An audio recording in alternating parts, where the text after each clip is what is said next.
yan? Sinabi ko, Doc Manny, Doc, yan lang, please, Christmas gift mo na sa akin. Medyo mahihirapan lang siya, pero kayo mga kapuso, hindi kayo mahihirapan sa panonood ng Showbiz Central dahil marami ko kaming live guest ngayon at talaga naman lahat po sila ay sasalang sa pinakamatitinding interview sessions na pilit na pinapantayan. Pero ngunit subalit at tapwat, hindi matapatan dahil original Showbiz Central. Yes! Ako si John Labus! Sunshine Dizon ang uupo sa hot seat ng Central Jury. Doon, makakatakas pa kaya siya sa mga patuloy na pang-iintriga tungkol sa kanyang matagal na di umano'y pagkaka-ospital? Ano nga ba ang totoong detalye sa isyong hindi simpleng sakit, kundi substance dependence daw ang tunay na dahilan ng kanyang ilang buwan ding paglalaylo? I really had a bad case of migraine. Nagko-chronic na yung migraine ko and I had to be hospitalized. Mapapaamin na rin kaya ni Mo at Rufa May ang GMA Drama-Rama star tungkol sa kanyang love life? Sunshine Dizon versus the Central Jury. Live na live, tutukan mo. One of the most in-demand young male stars today, JC De Vera, uupo sa lie detector machine. Mga celebrity friends sa studio at sa telepono ang mag-aabang sa kanyang pagsagot sa mga intriga. Magsasabi kaya siya ng totoo? JC De Vera sa Love Me, Hate Me, But Don't Lie to Me. Live na live! At marami pang luhang dumaloy sa celebrity duet stage. Iniyak ko lang yung dapat kong Bakit gano'n na lang daw ang paghagulgol ni Carlene sa backstage ng celebrity duets? Totoo kaya ang mga intriga na siyang nagbibigay ng mas malalim pa na dahilan sa kanyang kalungkutan? Tutukan na ang buong kwento, ilalahad mismo ni Carlene Aguilar, live na live. Magandang hapon muli mga taga-Showbiz Central. Ngayon pa lang, nagpapasalamat na ako for this wonderful birthday celebration. Pero, kahit may kasiyahan, seryoso pa rin kami sa paghatid ng pinakamaiinit na showbiz intriga. Eto pa! Go! Updated ka sa mga showbiz intrigues na patuloy pa rin sinusubaybayan. Dr. Manny Calayan, nanalo sa kasong isinampalabad sa kanya ng isang pasyenteng sumailalim sa penile enlargement surgery. Naniniwala kami sa karma talaga. Pero ang latest, lalaban pa rin daw ang lalaking nagdemanda.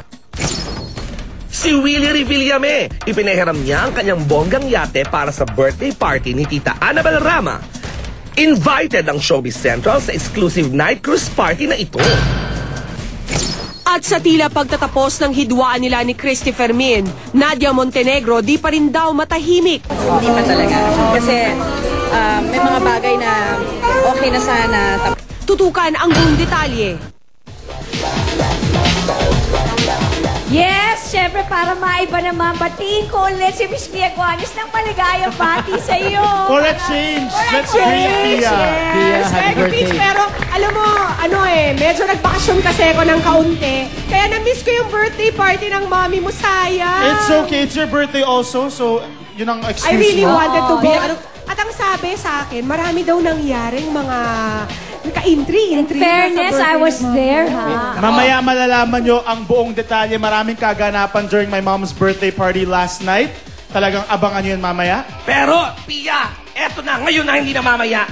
Ang mga gustong bumati sa'yo, watch this. Alright.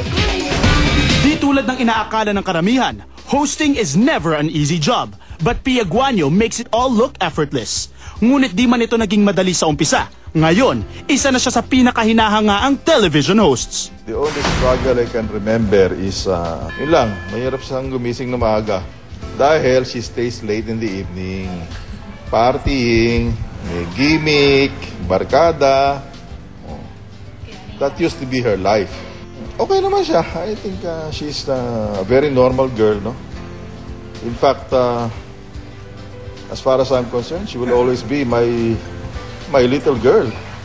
I personally consider her as a big sister to me. When I'm with her in the car, you can hear her singing from I don't know where. I wish that you would stay here with us and never lose you. Happy birthday! Happy birthday! Si Pia may soft spot yan for the animals. Talagang simple lang yan minsan pag nagre-report sa newscast. Pero pag merong na-report na animal cruelty, actually hihimagsik na yung damdamin niya. First time siya pumunta dito, talagang akala ko kung sinong high school student yung nakita ko or kung sinong high school student yung pasyente kasi naka-shorts lang siya, naka-t-shirt, walang makeup. Happy birthday to our dear Pia Guanyo. And more power and more success in your career. At kailan pa sila magpapakasal? Pia has definitely come such a long way from hosting to acting. At ngayon, patuloy pa rin siya naghahandog ng halos 24 oras na saya sa lahat ng mga kapuso. Si Pia bilang isang kaibigan mapag-alaga, mapagbigay. Tuwing hapon, pag magbe-24 oras na kami, every time may dala siyang pagkain, hindi pwedeng di kanya aalokin. Pia, we wish you many, many, many more birthdays to come. And you deserve it, girl. And what else can we say? Have a happy birthday and have a happy the rest of your life from now on. Okay? Huwag mo silang tatantanan. Happy birthday, girl. Hi, Pia. You've gone a long way. Mas malakas na ngayon ang iyong self-confidence. You can sing live. And you continue to excel in whatever you do. From hosting, diba? Ngayon, leading lady na siya. Nakagawa na siya ng movies. Ang dami niyang trabaho. Meron pang nagmamahal sa kanya. Meron siyang minamahal. So, I don't know. Ano pa pwede niyang hingin? Wala na. Diba? You're blessed. Tapos nandito pa kami. Diba? Kaya blessed na blessed ka. Happy birthday. I wish you all the happiness. Mukhang happy ka na, pero syempre we could all use a lot more happiness in our lives. Thank you very much for your contributions to 24 Oras, for being our Chika Minute host. And I wish you more opportunities, more happiness, more blessings. Happy birthday. Hi, Pia. Happy birthday. You are one of the most hardworking talents we have around here, and I admire the way you dedicate yourself to your work. Always stay beautiful. Always have that energy in you. I wish you all the best and many, many more birthdays to come. Wow! Ang daming bigating bumati sa'yo, Pia. First cup pa lang, magra-run na yung makeup ko. Ganon. So ano naman ang gusto mong sabihin? Siyempre, Pia, it's her birthday. And to the people na mga taong bumate. I am so overwhelmed by the messages that my bosses gave. They made so much... of course, it means so much to me to be appreciated by my bosses for the work that I do. Tita Malu, I love you so much. Thank you so much for that. Minsan lang magsalita si Tita Malu, tsaka kaya it means so much to me na sinabi niya yon. At buti na lang ni-record ko tong episode na to. Tita Wilma, of course, it was always Tita Wilma who had this idea of making me into a showbiz talk show host.